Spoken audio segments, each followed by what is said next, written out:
آپ دیکھیں محترم شہباز شریف صاحب نے پارلیمان کے اندر آن دا فلور آف ہاؤس کھڑے ہو کے جو عدلیہ کے حوالے سے بات کی.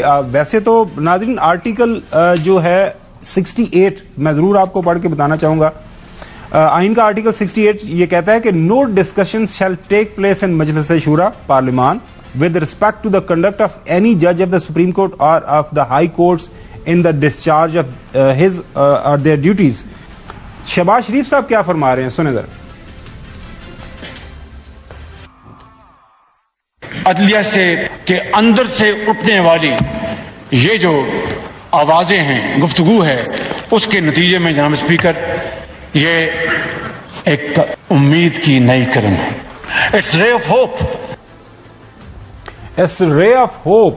اس کے بعد جو صاحب وہ یہ فرما رہے ہیں کہ جو ہمیں درس دیتے ہیں جناب اعلیٰ کہ آپ حکومت اس طرح کریں اور کابینہ کے معاملات اس طرح چلائیں، وہ اپنے معاملات کس طرح چلا رہے ہیں یہ بھی سن لیں.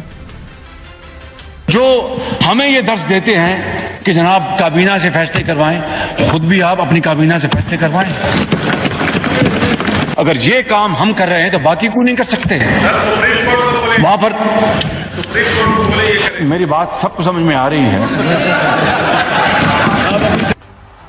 اچھا یہ ناظرین دوبارہ سے جو آرٹیکل 68 ہے نا، اب انہوں نے کہا جی میری بات، انہوں نے کہا جی سپریم کورٹ کا نام لیں. پیچھے کسی نے لقمہ دیا کہ آپ نام لیں، کھل کے بولیں. انہوں نے کہا جی میری بات سب کو سمجھ آ رہی ہے.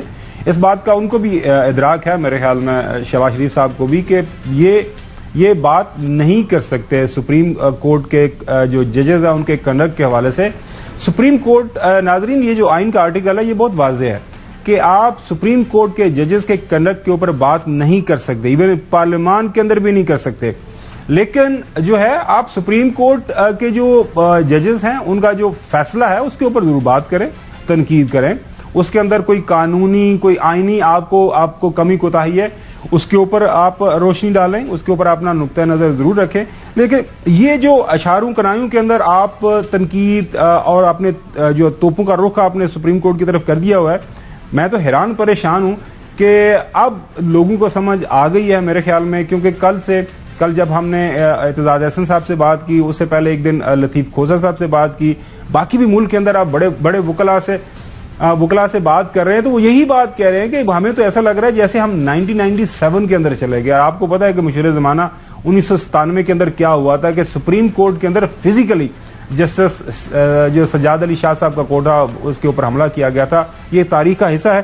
اب مریم صاحبہ جو ہیں ماشاءاللہ چیف آرگنائزر ہیں. میں ہمیشہ سے مجھے امید تھی کہ ایک نوجوان ہے پارٹی کی، اب ظاہر ان کو ایک چیف آرگنائزرشپ مل گئی ہے، پارٹی کا فیس ہیں، تو شاید پارٹی کے اندر کوئی نئی جدت لے کے آئیں. لیکن لگ یہی رہا ہے کہ وہ کچھ سیکھ نہیں پا رہی، وہ بالکل غصے میں ہیں. کیا وجہ ہے کچھ سمجھ نہیں آ رہی. سنیں ذرا وہ اب اپنے جلسوں کے اندر جس طرح عدالتوں اور ججز صاحبان کے اوپر اپنی تبصرہ نگاری کر رہے ہیں، آپ خود ہی سنیں اور خود ہی اس کے اوپر اپنے تاثر بنائیں. اس پاگل آدمی کے کہنے پر عدالتیں سو موٹو لے رہی ہیں تو عمر عطا بندیال صاحب، میں آپ کو یہ کہنا چاہتی ہوں بڑے ادب سے کہ اس آدمی کے پیچھے نہ لگیں. آپ نے عمر عطا بندیال صاحب، آئین پاکستان کی دستک صرف تب کیوں سنائی دیتی ہے آپ کو جب مقدمہ عمران خان کا ہو؟ دستک عمران خان کی ہوتی ہے اور سپریم کورٹ سمجھتی ہے کہ آئین پاکستان دستک دے رہا ہے. تو اس کے بعد خواجہ آصف صاحب نے بھی جو ہے ظاہر ان کی پارٹی لیڈر ہیں، انہوں نے تو کچھ اور بھی کہا تھا. جی وہ بھی آپ کو سناتے ہیں. ابھی خواجہ آصف صاحب کیا فرما رہے ہیں، وہ بڑا کہہ رہے ہیں وہ ثاقب نثار کے حوالے سے جو بات کی انہوں نے. جی وہ میں کہتا ہوں کہ اگر مل جاتی ہے وہ بھی آپ کو سنوا دیتے ہیں. پہلے سنیں خواجہ آصف صاحب کیا کہہ رہے ہیں. اگر آج مریم نواز کہتی ہے کہ پلڑے برابر رکھو تو یاد دہانی کرا رہی ہے. اندر اتحاد کا مظاہرہ نہیں ہو رہا تو وہ سیاسی جماعتوں کو کس طرح کہیں گے جی آپ اتحاد کا مظاہرہ کریں. اچھا ناظرین، یہ جو 1997 کا واقعہ آپ کو بتایا نا، اس وقت چوہدری صاحب سے میں ضرور بات کروں گا، تفصیل کے ساتھ روشنی ڈالیں گے. وہ تارڑ صاحب ہے نا، آج کل اعظم نذیر تارڑ صاحب میں، وہ آپ کو پتا لاء منسٹر ہیں، اور ساتھ میں ہمارے نوجوان دوست جو ہیں دوسرے تارڑ صاحب، وہ کہہ رہے ہیں 1997 میں ایک سجاد علی شاہ تھا اور ایک تارڑ تھا، رفیق تارڑ صاحب، اللہ جل نصیب کرے انہیں. انہوں نے کہا جی اب جو ہے دو تارڑ آ گئے ہیں تو پہلے ان کی بات سنیں اور اس کے بعد پھر چوہدری صاحب سے بات کریں گے. یہ اب تارڑوں کا کیا سارے کا سارا قصہ ہے؟ نہیں دیکھیں، 2 تارڑ ایکٹیو ہیں. ہم پہلے 1 تھے ماضی میں، ہم اب 2 ہو گئے ہیں. تو 2 تارڑ صاحبان ایکٹیو ہیں جو آئین کی پاسداری کے لیے کھڑے ہیں. تب بھی کھڑے تھے، آج بھی کھڑے ہیں. تب بھی سجاد علی شاہ صاحب نے ڈکٹیٹر کی شکل اختیار کی تھی. آج بھی معاملات سجاد علی شاہ پارٹ 2 کی طرف جا رہے ہیں، جاتے ہوئے نظر آ رہے ہیں. جب سجاد علی شاہ بنے گا تب تارڑ آئے گا انشاءاللہ. بہت شکریہ.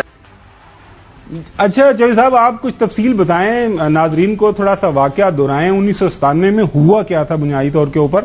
اور عطا تارڑ صاحب تو کریڈٹ لے رہے ہیں کہ ہم نے جو کیا تھا زبردست کیا تھا. ان کے دادا مرحوم نے جو بھی اس وقت کام کیا تھا، انہوں نے کہا جی آئین اور قانون کی پاسداری کے لیے ہمارے خدمات تب بھی تھیں اور آج بھی ہیں. اچھا، ایک تو کیا ہوا تھا اس وقت ہوئے تھے الیکشن فروری میں. وہ الیکشن ہوئے تو اس وقت شدید دھند تھی لاہور میں اور بڑی ٹھنڈ تھی، اور آپ 10% لوگ بھی لاہور میں نہیں نکلے. اور مرحوم چیف جسٹس اور الیکشن کمیشن اور فلاں انہوں نے کئی پولنگ سٹیشن کا دورہ کیا. انہوں نے کہا یار یہ تو بالکل سارے وہاں تو نہ بندہ تھا نہ بندے کی ذات، تو کوئی ووٹ تو پڑے ہی نہیں ہے. تو ایوریج جو وہ 20-25% بھی نہیں بن رہی تھی ملک میں، جس کو بعد میں کوئی انہوں کو انفلیٹ کر کے. ایک تو یہ چیز. بعد میں کچھ کیسز میں ججز کی اپائنٹمنٹ پر سجاد علی شاہ صاحب اور حکومت کے وقت کے درمیان تنازع ہوا اور وہ شدت اختیار کر گیا. انہوں نے توہین عدالت کا نوٹس دیا، نواز شریف پر فرد جرم لگانی تھی. انہوں نے لاہور سے جتھے جو ہیں ان کو روانہ کیا اور پنجاب ہاؤس میں ٹھہرا کے ان کو وہاں پراٹھے اور فلاں کھلائے گئے اور حملہ کیا. اور چیف جسٹس اور ان کے جج جو ہیں عدالت سے بامشکل تمام بدقت تمام اپنی جانیں بچا کے نکلے اور وہ بینچ بونچ ٹوٹ گیا. اور بعد میں سجاد علی شاہ صاحب نے اس وقت کے آرمی چیف جہانگیر کرامت کو لکھا کہ ہمیں تحفظ دیا جائے، فوج دی جائے. تو انہوں نے کہا کہ یہ میں چٹھی جو ہے ڈیفنس منسٹری کو بھیج رہا ہوں، تو وہ آپ اس پر فیصلہ کریں گے. تو پھر صدر فاروق لغاری بھی ریزائن ہو گیا اور سجاد علی شاہ کو انہوں نے ایک بینچ تھا وہاں کوئٹہ میں، یہ رفیق تارڑ صاحب کا نام آتا ہے کہ وہ ایک خاص جہاز میں گئے اور اس میں کچھ توڑے تھے، عید سے پہلے نہیں ہوتے وہ نئے نوٹ. جی تو وہ وہاں لے کے گئے تھے. تو وہاں سے ججمنٹ آئی، پھر پشاور سے آئی. تو اسی طرح کے واقعات یہ اس وقت آرگنائز کرا رہے ہیں. یہ کوئی اچھا. پھر طارق عزیز مرحوم جو بہت بڑے ایکٹر تھے اور بہت بڑے مطلب آپ کو پتہ ہے بڑے پروگرام کرتے تھے، ان کا بالکل پریزنٹر تھے اور ان کے ایم این اے بھی لاہور سے بنے تھے. ان جی وہ پھر ان کو بھی سزا ہوئی، کئی لوگوں کو ہوئی، لیکن یہ اپنا مینج کرنے میں کامیاب رہے. تو لیکن چوہدری صاحب دیکھیں، اگر آپ 2 سٹوریاں، ایک تو یہ واقعہ ہو گیا، اب تارڑ صاحبان ادھر بھی ہیں. ابھی آپ بات کر رہے ہیں کہ اس جہاز کے اندر تو توڑے بھر کے گئے تھے، اور ابھی آپ تھوڑی دیر پہلے آپ نے سٹوری سنائی ہے کہ آج کل دبئی کے اندر بیگز کے اندر ظاہر ہے ماڈرن زمانہ آ گیا. میں اس کا انتظار کر رہا ہوں کہ مجھے وہ ذرا آڈیو ویڈیو آ جائے نا، تاکہ ہم ہوا میں ٹکرے نا ہمارے. نہیں بالکل